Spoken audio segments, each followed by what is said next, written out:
I saw it before anyone said a word. The place card at the end of the table, handwritten in a rushed, messy scrawl. It didn't say my name. It didn't say Mara. It said needs assistance. Just that. 2 words. A label. A box. A placeholder. As if I were a malfunctioning object in the middle of an otherwise curated event. For a few seconds, I thought it had to be a mistake. Someone mixed up the cards. Someone forgot to print mine. Someone, except deep down I knew better. You don't put a card that vague in gold cursive beside the patio exit by accident. It wasn't just careless. It was deliberate. They wanted me out of the photo line, out of the spotlight, out of the picture entirely. The air inside the rehearsal dinner smelled like eucalyptus and wine. The venue, a minimalist chic rooftop loft in downtown Portland, was all glass and gloss and gold-toned lighting, the kind of place meant to look timeless in wedding albums. A woman with a clipboard smiled at me as I wheeled in, her eyes flicking down to the chair and darting away. I nodded politely and kept moving. Everyone else had place cards with their names printed in a classy serif font, tucked into little holders shaped like olive leaves. My sister Sierra's was centered at the table, naturally next to Grant's, and their names gleamed like magazine covers. My mom Denise was down the table beside an aunt.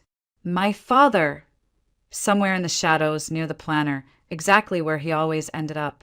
But me? I was an afterthought, and even that felt generous. I didn't touch the card, didn't flip it over. I just turned my chair slowly, backed away from the table, and parked myself against the far wall beside a cluster of coat racks and empty champagne flutes. The noise of the room blurred into one sound. Glasses clinking, heels tapping, laughter that didn't belong to me. Then I saw my mother emerge from the kitchen, cheeks flushed with Chardonnay and purpose. I raised my voice just enough to catch her attention. "Mom, can I talk to you for a second?" She blinked like I'd broken a spell. "Of course, honey," she said, but her smile stretched thin across her face like she already wanted the moment to be over. I gestured toward the hallway and she followed me out reluctantly, clutching her glass like it was her lifeline. "They didn't put my name on the card," I said. "It just says needs assistance." She blinked, then sighed. "Mara, I'm sure it wasn't meant that way. Don't make this into something it's not, okay? Just go with the flow. It's Sierra's day." Her words landed like stones in my stomach. I opened my mouth to reply, but she was already walking back into the dining room, heels clicking with conviction. I stayed in the hallway, not because I didn't have anything to say, but because I knew no one was listening anyway. It wasn't just about the place card. Not really. It was about the accumulation, the slow erosion of personhood under the guise of politeness. The times I'd been wheeled to the far end of the dinner table, left off the family slideshow, cropped out of Christmas cards. The way my name was replaced with labels. Brave. Inspiring. Such a trooper. Never just Mara. Never just me. Inside the dining room, the lights shimmered over polished glassware and perfectly folded napkins. The wedding planner called out times and sequences in a clipped, rehearsed voice. I rolled forward a few inches just to see better, and a cousin, I think his name was Aaron, glanced at me, then leaned over to whisper something. "Is she with catering?" The words were quiet, but not enough. Not enough to spare me. Not enough to spare him. I didn't say anything. I didn't flinch, but something inside me shifted, just slightly, just enough. My seat wasn't at the table, not emotionally, not symbolically, and apparently not even physically. They didn't forget me, they just excluded me, quietly, gently, politely. And somehow that hurt more. I backed away from the room again, wheeled into the restroom, not because I needed it, but because it was the only place I could breathe. The mirror above the sink was too clean, too honest. My face looked pale under the LED lights, and my shoulders had curled inward without me realizing. I looked like I was trying to disappear. I pressed my hands to the edge of the counter. The wood was cool, steady, real. Then I pulled out my phone. Notes app. New entry. April 21st rehearsal dinner. Place card said needs assistance. Not my name. Not a mistake. I stared at the screen, thumb hovering. Then I added, this wasn't the first time, but it will be the last time I let it happen in silence. And I hit save. The next day, the clouds over Portland hung low, like someone had pulled a damp, gray blanket across the sky. It matched the weight in my chest. Mom, Denise, insisted I ride along for one more venue visit. Final, floral adjustments, she said brightly, as if centerpieces were enough to cover everything else. I didn't argue, not because I wanted to be there, but because something in me needed to return, like a book that had skipped a chapter and wouldn't let me move on until I read it right. When we arrived, Sierra was already inside, leaning against the marble bar like she owned the place. The venue was quiet, half-decorated. Tables draped in white linen waited for attention, and the air smelled faintly of lavender and starch. I stayed near the wall, keeping my wheels silent against the floor, drifting past the tall potted plants that lined the hallway like sentries. Then I heard it. Sierra's voice, bright and casual, tossed over her shoulder like it meant nothing. Just make sure that wheelchair girl doesn't block the aisle tomorrow, she said. She wasn't whispering. She wasn't hiding. And she wasn't joking. The planner nodded, pen poised, ready to log my body as a logistical hazard. I didn't gasp.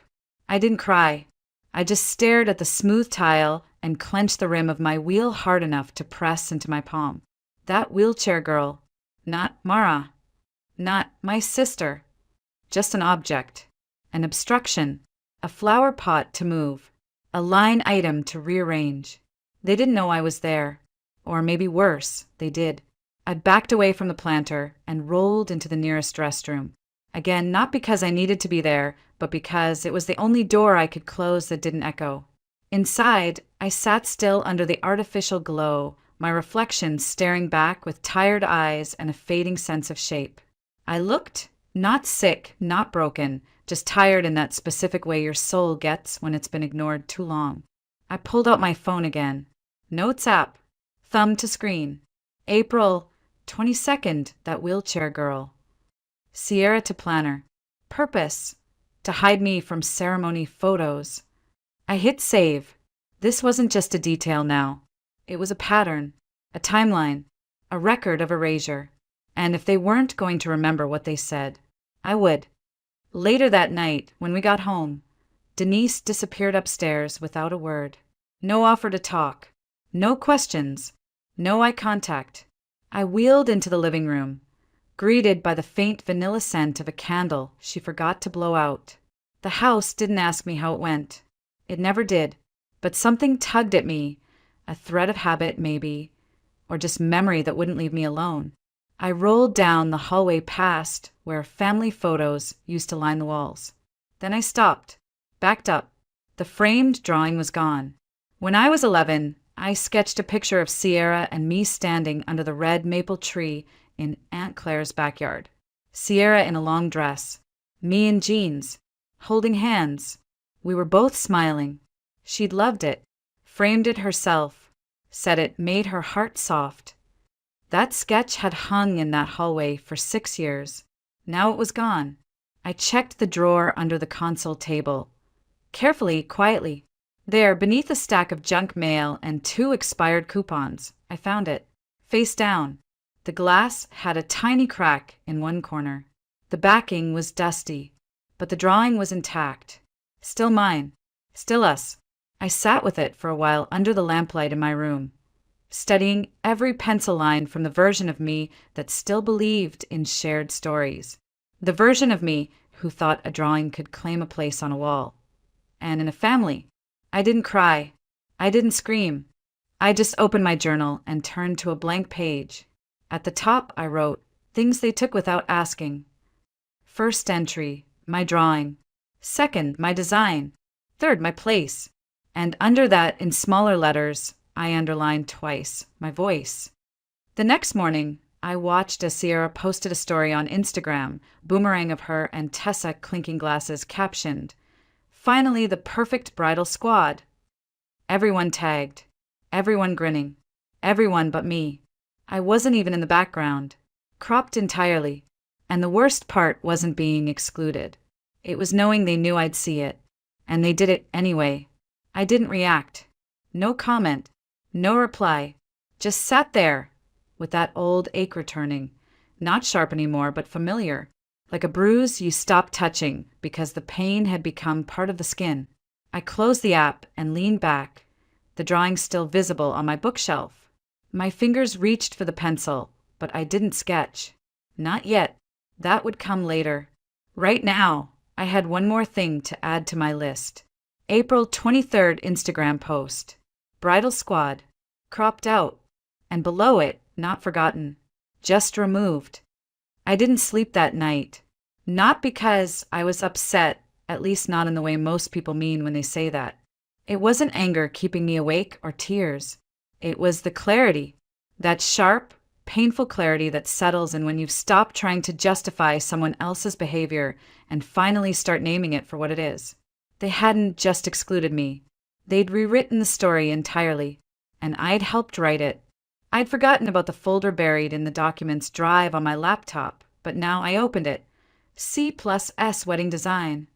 Inside, dozens of drafts, color palettes, layout sketches, digital illustrations, even a floral motif I'd created one afternoon while sipping tea in Aunt Claire's kitchen.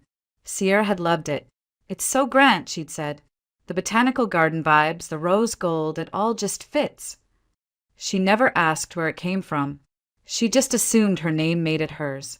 I pulled up the final mock-up, the one she printed on vellum paper, layered with that fancy embossed monogram. It was identical, not inspired by, not altered, just copied. No credit, no thank you, no mention. At first, I'd been thrilled to help. She'd made it feel special. "You've got such an eye," she'd said, looping an arm around my shoulders in that loose, distracted way she did when she wanted something. "It'll feel more personal if it comes from you." And I believed her. I let myself believe I was included, that my name might not be on the dress or in the bridal party, but it would be in the details, in the things I made. I should have known better. Later that morning, while the rest of the house stirred to the soft sounds of wedding countdowns and curling irons, I opened Instagram again. This time, Sierra had posted a flat lay of the invitation suite. The caption read, "Huge thanks to my incredible designer friend Olivia for the layout. Absolute perfection. Designer friend Olivia. Not a sister. Not me." I stared at the post long enough for my phone to dim.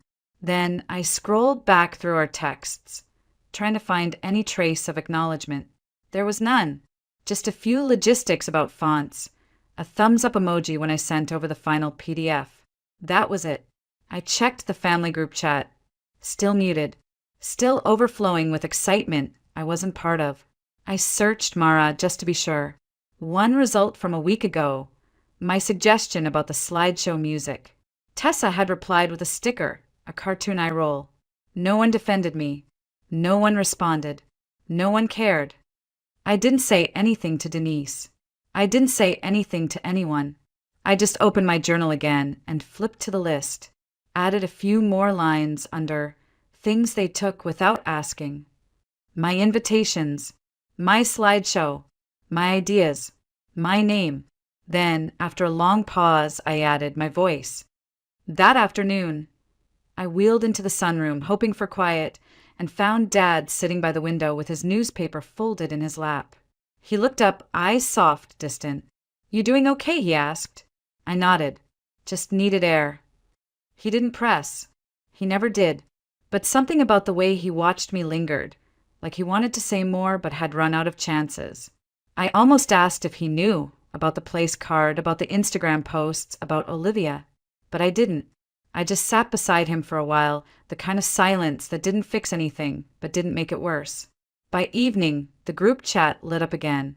"Sierra, final run-through at the vineyard tomorrow. Bridesmaids, be there by noon. Can't wait for one last magical moment before the big day." There were hearts, glitter emojis, replies from every bridesmaid. Except me. I wasn't even listed. Even though I'd built the slideshow they were rehearsing. Even though the timing of the music, the transitions between photos, the last quote at the end. Love doesn't make you whole. It reminds you you already were. Had all come from me, even though it was mine. I didn't respond. I didn't scroll. I closed the app and pulled out a blank sheet of sketch paper. Not for them. Not for the wedding. Just for me. I drew slowly, deliberately. A window. A chair. Light coming in sideways. A scene with no people in it. Just space. Just air. Just a place where someone could exist without being rearranged. I didn't sign it. Not yet. I wanted to sit with it first. I looked back at the list in my journal. At the bottom of the page, I wrote one more line. They wanted my talent, not my presence. Then I underlined it. Twice. I didn't plan it as revenge. That's important to say, even if no one believes me. It wasn't some grand scheme with a dramatic ending. There were no fireworks waiting in the wings. No exposé. Just paper. Just ink. Just things they thought I'd forgotten to hold on to. The morning of the wedding rehearsal, while the house bustled with curling irons and mimosa pitchers, I sat at my desk and began collecting. Not emotions, not pain, but proof. My sketch drafts. Screenshots from the group chat. Photos of the invitation sweet Sierra had printed without asking. Even the Instagram post thanking Olivia. And finally, the drawing from the hallway, the one of me and Sierra under the red maple tree. I'd cleaned the cracked frame the night before, wiping the dust off like it mattered. I placed everything into a plain white box. No ribbon, no card, no return address.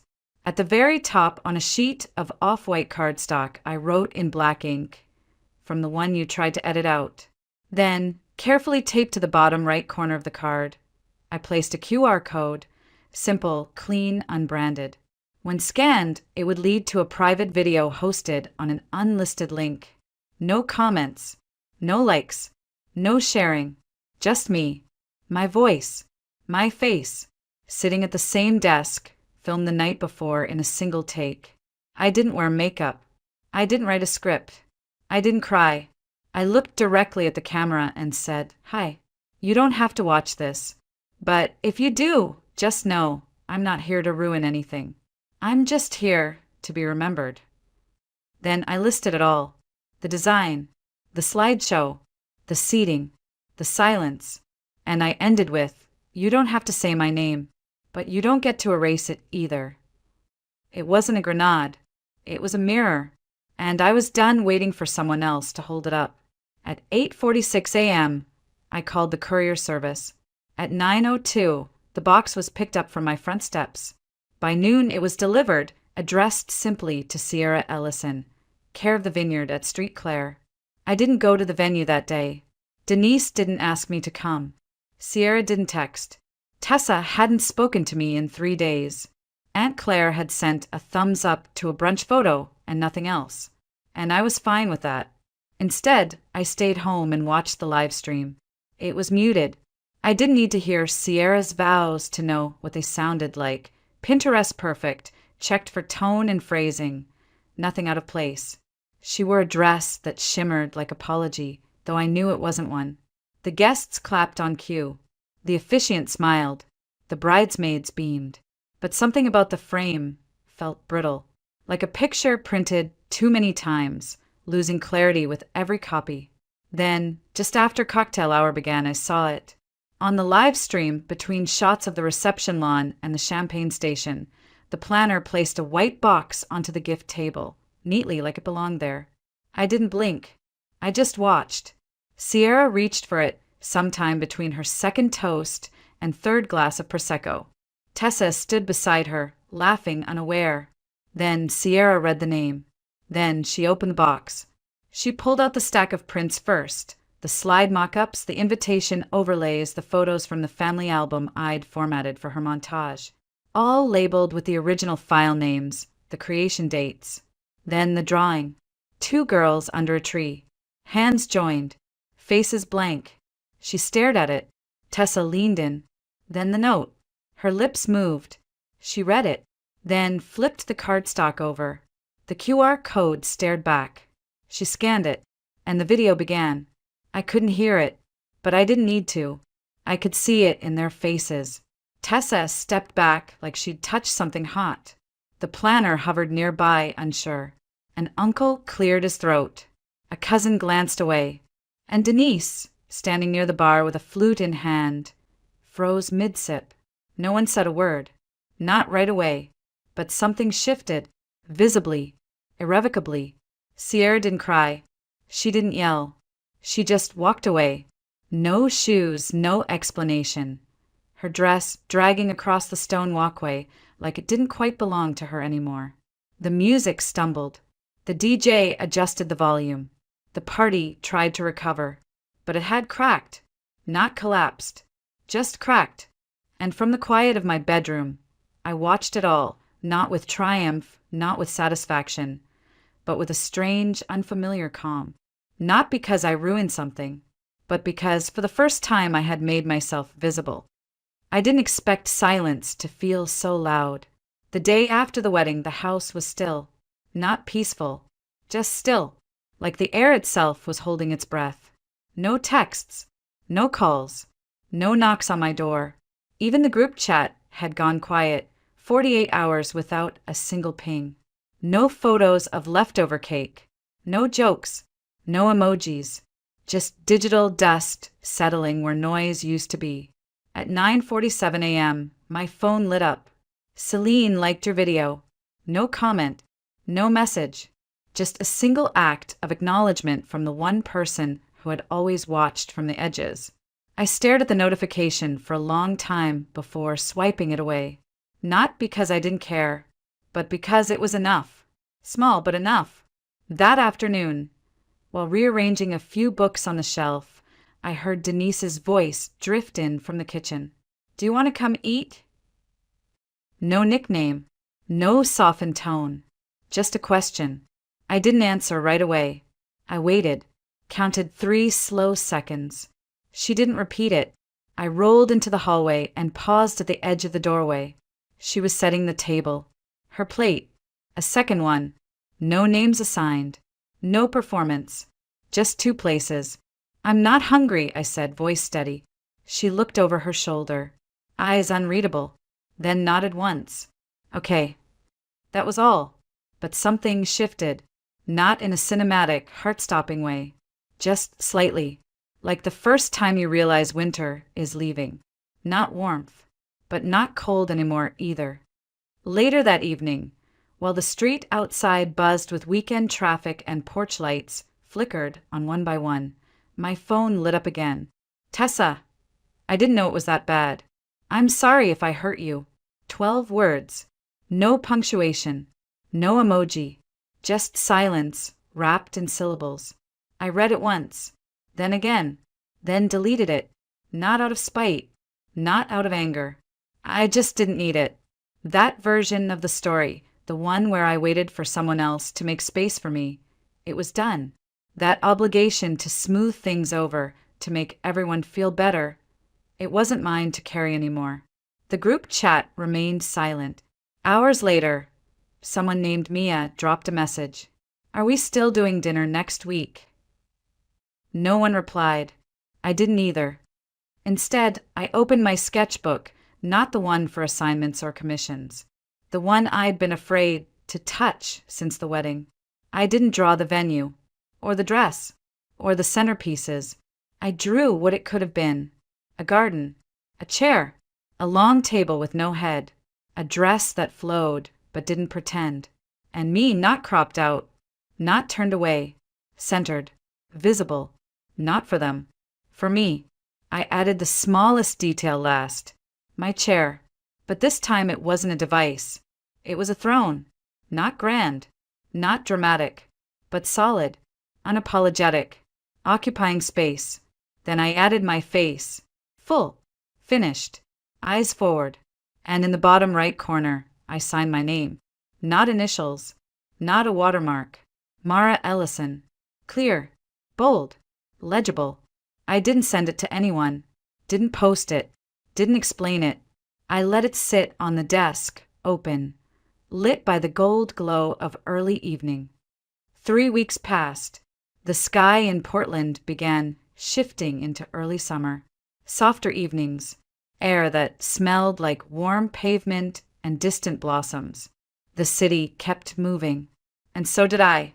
One morning, I opened my laptop and clicked on the tab I'd left untouched for months. College Application School of Visual Arts Portfolio Submission. My file was ready. Dozens of pieces pulled from late nights, quiet hurts, slow rebuilds. The final upload, a digital collage titled Uninvited Unfolding. No caption, no justification, just my name. I hovered over the button, then clicked. The screen didn't explode. My heart didn't race. I just breathed, and for the first time in a long while, it felt like enough. That afternoon, Dad showed up with 2 iced coffees and a brown paper bag of bagels. He didn't knock, just nudged the door open like he always had. Thought we could walk, he said. We didn't talk much during the first half-mile. The trail curved around a lake framed by tall trees and birdsong. Eventually, we sat on a bench under a wide maple.